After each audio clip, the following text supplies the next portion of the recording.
వచ్చే 20 ఏళ్లు కూడా టీఆర్ఎస్ దే అధికారం అన్నారు TRS MP Kalvakuntla Kavitha. TRS రాజకీయ శిక్షణ తరగతులు విజయవంతమయ్యాయని ఆమె చెప్పారు. ప్రభుత్వం వచ్చి దాదాపుగా సంవత్సరం కావస్తున్నది. తెలంగాణ రాష్ట్ర ఆవిర్భావం కోసం అహర్నిశలు శ్రమించి తెలంగాణ రాష్ట్రం ఆవిర్భవించిన తర్వాత తెలంగాణ ప్రజల దయాదాక్షిణ్యాలతోని ప్రభుత్వంలోకి వచ్చినటువంటి మేము గత సంవత్సర కాలంగా కూడా పాలనాపరమైనటువంటి అంశాలతో అనునిత్యం నిమగ్నమై ఉండడం వల్ల ఒక పక్క పార్లమెంట్లో మేము ఇక్కడ ప్రాంతానికి సంబంధించి మన రాష్ట్రానికి సంబంధించి అంశాల పట్ల మాట్లాడడం, ఇక్కడ అసెంబ్లీలో ఎమ్మెల్యేలు అదేవిధంగా ముఖ్యమంత్రి గారు అన్ని విధాలుగా పాలనాపరమైన అంశాలతోని మేమందరం కూడా మరి బిజీగా ఉండడంతో పార్టీ పరమైనటువంటి అంశాలు కూడా మాట్లాడాలి.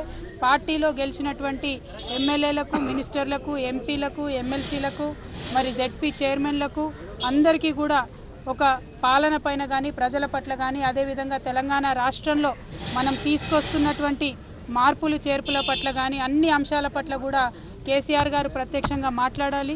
నిపుణుల చేత మరి అన్ని అంశాలు కూడా కూలంకుషంగా చర్చించాలన్నటువంటి నిర్ణయంతో ఎప్పటి నుండో వాయిదా వేస్తున్నటువంటి కార్యక్రమం పార్టీ ట్రైనింగ్ ప్రోగ్రామ్ని గత 3 రోజులుగా కూడా సక్సెస్ఫుల్గా నాగార్జున సాగర్లో విజయ్ విహార్ గెస్ట్ హౌస్లో మరి నిర్వహించుకోవడం జరిగింది. దీనికి అందరూ కూడా సభ్యులు, కొంతమంది అనారోగ్య కారణం వల్ల బాజిరెడ్డి గోవర్ధన్ గారు లాంటి వాళ్ళు తప్పితే అందరూ కూడా దాదాపుగా 100% అటెండెన్స్తోని మరి చాలా సక్సెస్ఫుల్గా కార్యక్రమాలు నిర్వహించుకున్నాం.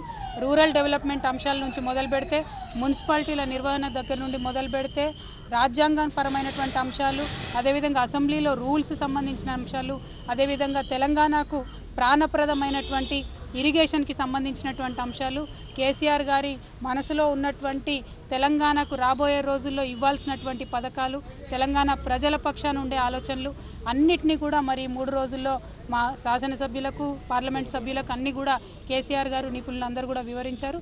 అద్భుతంగా సాగినటువంటి కార్యక్రమంలో మరి స్థానికంగా ఉండేటటువంటి నాయకులు అన్నీ కూడా ఏర్పాట్లు చేయడం జరిగింది. మరి ఈ సందర్భంగా 3 రోజులుగా ఇది మీడియాకు ఇన్విటేషన్ లేని ఈవెంట్ అని ముందే కేసీఆర్ గారు చెప్పడం జరిగింది. మీడియాకు దూరంగా ఈవెంట్ నిర్వహించాలనుకున్నాం కాబట్టి మరి ఇవాళ బయటకు వచ్చిన మరుక్షణమే మీరందరూ కూడా ఇక్కడ కలవడం, మీతో మాట్లాడడం సంతోషంగా ఉంది. మరి 3 రోజులు కూడా చాలా అద్భుతంగా ట్రైనింగ్ కార్యక్రమాలు నిర్వహించినాయి. 3 రోజులు కూడా మంచి వార్తలు అందించి మా దగ్గర నుంచి వచ్చినటువంటి ఇన్పుట్ని మీడియాలో క్యారీ చేసిన మీ అందరికీ కూడా ధన్యవాదాలు. జై తెలంగాణ. 2009లో కూడా టీఆర్ఎస్ పార్టీ అధికారమని కేసీఆర్ పిలుపులు ఇచ్చారంటే అందుకోసం ఎట్లాంటి కార్యాచరణ చెప్పారు మీరు? 2019 కాదు, నాకు తెలిసి కేసీఆర్ గారు చెప్పినవి తూచా తప్పకుండా పాటించి మేమందరం పనిచేసినట్టయితే రాబోయే 20 సంవత్సరాలు కూడా టీఆర్ఎస్ పార్టీ అధికారంలో ఉంటుంది.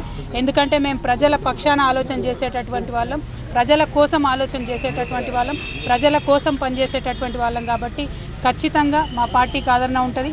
మా నాయకుడికి విజన్ ఉన్నది. మా నాయకుడికి తెలంగాణ ప్రజలు, తెలంగాణ రాష్ట్రాన్ని బంగారు తెలంగాణగా తయారు చేయాలంటే ఒక విజన్ ఉంది కాబట్టి దాంతో పనిచేస్తూ ఉన్నాం.